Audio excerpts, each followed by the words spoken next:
Hey everyone, Mr. Toffee here from the KKP.com. As you no doubt heard, there's gonna be a PlayStation showcase next Friday at 4 AM Southeast Asia time. Given how barren the PS5 exclusive games library is currently, unless you like tough as nails shooters posing as roguelikes, or yet another Ratchet & Clank game that loads faster than usual, this announcement is a great sign. You know, to make sure that there's a great library filled with tons of great exclusive titles for next year and beyond. Plus, they're ditching the State of Play title this time around, so you know something significant and important is gonna happen. Here are our wild and crazy predictions, the games and announcements we expect from the upcoming PlayStation showcase next week. Let's hit it! So first up, I've discussed this with my team, and the first thing that popped up in their heads and minds is of course God of War 2, or God of War RAGNAROK, the follow-up to God of War 2018, which I had a ton of fun playing, you know, using Kratos. It's gonna be its third-person perspective action RPG, action-adventure combat. What the hell am I saying? Action-adventure combat with your kid, Atreus, you know, helping you out with the bow and arrow and sick moves, the father-son combo. Although I felt, in retrospect, the adventure is very tight-knit, and I guess it stretched on a bit longer than it should, but at the same time, I enjoyed the moments, the beat-to-beat moments, the fighting, the story, the combat, and the revelations and the plot twists here and there, and the little tease at the end, of course. For those who haven't finished it, sorry, gonna be a bit of spoilers here. So Atreus is gonna play a pivotal role in the second game, of course, because he is actually part of the whole Norse mythos thing that's been happening. So yeah, crazy stuff going on, and of course that kick-ass reveal of the Blade of Chaos in that really awesome cutscene which I discussed on KKP. It was really awesome kick-ass stuff. So what can we expect from part 2? Well, I hope there's gonna be like a 10, 14, 15 minute playthrough of God of War 2, Ragnarok, as well as maybe a tease of the release date. It's gonna be next year for sure, but will it gonna be the tail end of next year or maybe 2023? You know what? Delay the game all you want. Make sure it comes out just as perfect as God of War 1, 2018. I have to make that distinction because I play a lot of God of War back in the day on the PS2. Just for my own sake, alright? But yeah, expect some kick-ass violence, gameplay, tag team father-son combo.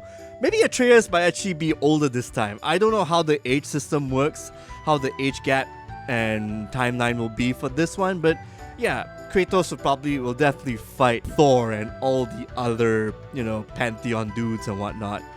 I would like to see flashbacks, past moments, you know, flashback moments between Kratos and what was her name again? I forgot what his wife's name was, the one who, you know, whose corpse you burnt in the first game. You know, it's all wrapped up because he's a giant apparently, one of the frost giants, or you know, one of the giant race. Yeah, so it'll be nice to see flashbacks of that, you know, to showcase Kratos being human. And yeah, that's all we want: a gameplay reveal, a trailer, a playthrough, and maybe a tentative date, like again 2022. Yeah, that would be pretty kick-ass. Alright, next up on the list, it's the Uncharted PC port. This has been a rumor that's been going around for a bit, like a couple of days ago, where all 4 Uncharted games will be ported onto PC. So that'll be, you know, nice to have for PC gamers who actually want to see the game for what it is on PC and with an uncapped frame rate and, you know, high resolution 4K graphics. Now the crazy thing is, I actually remember having talks about this back in my old workplace, probably about 10 plus years ago, about how Uncharted would be like on the PC. Well, I guess whoever started this argument to me, you're probably going to win this one, saying that the PC version will be superior because you get keyboard mouse support and uncapped frame rates and, you know, everything running faster and smoother than possible. But yeah, it's pretty cool. This will be something to look forward to, you know, because, and plus Steam achievements. That's always good, right? You want Steam achievements for Uncharted. Alright, another big one, another third on our list, Gran Turismo 7. I don't really care about this racing game because it's way too serious and way too driver simulator-ish for my taste. I'm more of a Forza Horizon guy. I like to tweak my settings here and there. I mean, yes, you can do that for Gran Turismo, but that's just, I mean, I like, and the classy look and the jazz music and some of the pop music that plays on Gran Turismo and how it presents itself as like a museum for cars and serious driving. Yeah, sure, Keiichi Yamaguchi, Mr. Yamaguchi's game is pretty good and serious and all for those kind of players, but not for me. I mean, yeah, sure, it'll look good, that's for sure. 100% running 120 frames per second, 4K or 8K on the PlayStation 5, you know? Yeah, this will be like a Tour de Force showcase. As for the fun factor, yeah, I'm sure it'll tailor for those kind of players who want their car games being more exclusive and niche. But yeah, this will be, you know, probably be like a show. There'll be a showcase of Gran Turismo 7. Not my cup of tea, but whatever. It's for you guys. It's for the PlayStation fans. Fourth, yeah, this is gonna be like a long shot. Maybe a new Spider-Man entry. Yes, we've already got Marvel Spider-Man. We've already got Miles Morales Spider-Man. Or was it Spider-Man Miles Morales? Yeah.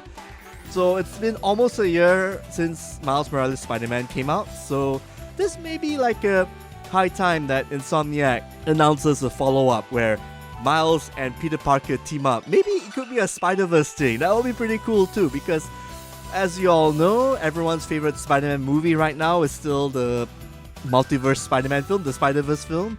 So this will be like the logical route which Insomniac can tackle. You know, like how Activision did those Spider-Man multiverse games, but in this case it'll actually be good and quality driven and whatnot. PlayStation's gonna tease this at the end of the presentation. It won't have a date, obviously. It's still gonna be under production. Insomniac, you're gonna have like maybe Miles Morales, Peter Parker Spider-Man teaming up with maybe Ben Reilly, this version of Ben Reilly, or Miguel O'Ferrer, the Spider-Man 2099 teaming up maybe with the anime Spider-Man character Penny Parker, or Noir Spider-Man Noir. Maybe they could tease that, you know, happening, being a thing with different worlds collide, warping. You know, in fact, that Ratchet and Clank Rift game, that was actually like a tech demo to make sure that whatever future Spider-Man game that Insomniac will be doing might actually come true, you know, with the multiverse thing going on. Hey, think about it. Next on the list, we're probably gonna have like a bunch of multi-platform games being showcased on the PlayStation showcase first.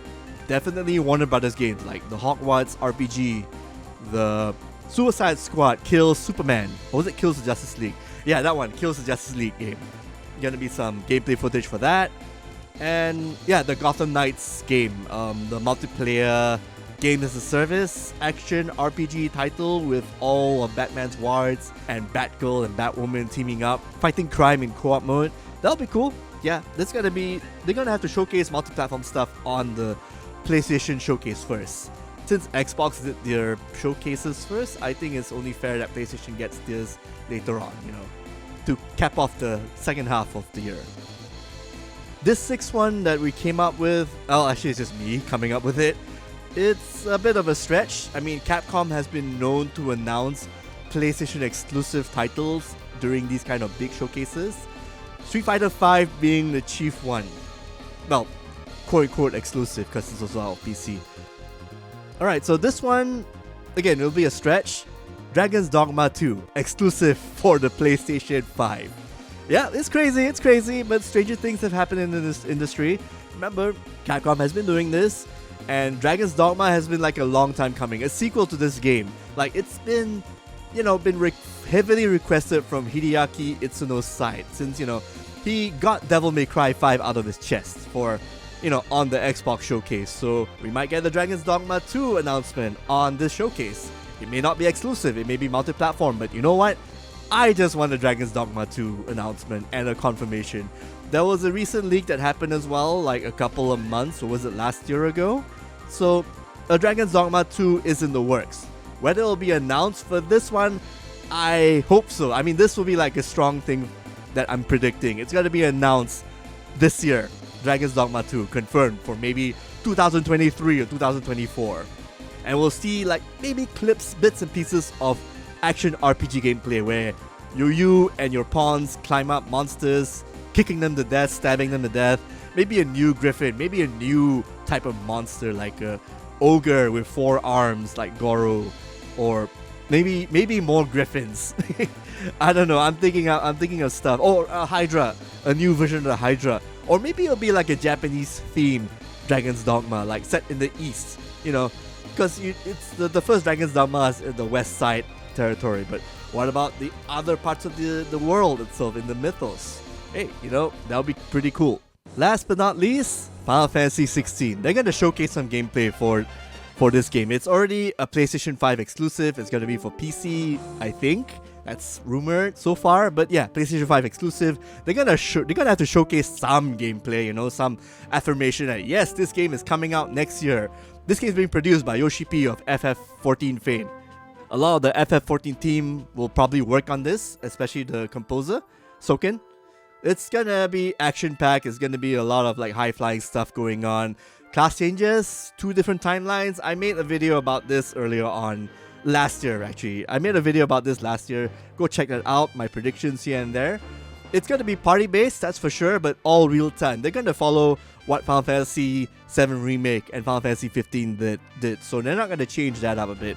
What will change is probably like the theme and the tone and the era, the style, the stylistic choices. It's going to be fantasy-driven fantasy style, traditional stuff going on, traditional trappings. We'll definitely see more in the upcoming Square Enix Tokyo Game Show showcase. That's happening end of this month. But PlayStation Showcase is they're gonna have first dibs on their exclusive Final Fantasy titles. So expect that to be showcased quite a bit, like maybe about a few minutes worth of gameplay, or maybe even the Forspoken game. But the main one is gonna be Final Fantasy 16 because that was announced last year. We haven't seen anything since.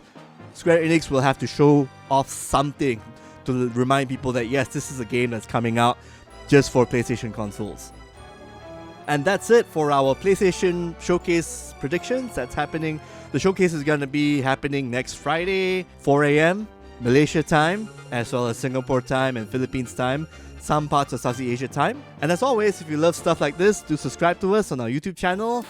Hit like, subscribe to us, follow us, hit the notification bell and everything. We post new content every week. This is me, Mr. Toffee, signing out. See ya!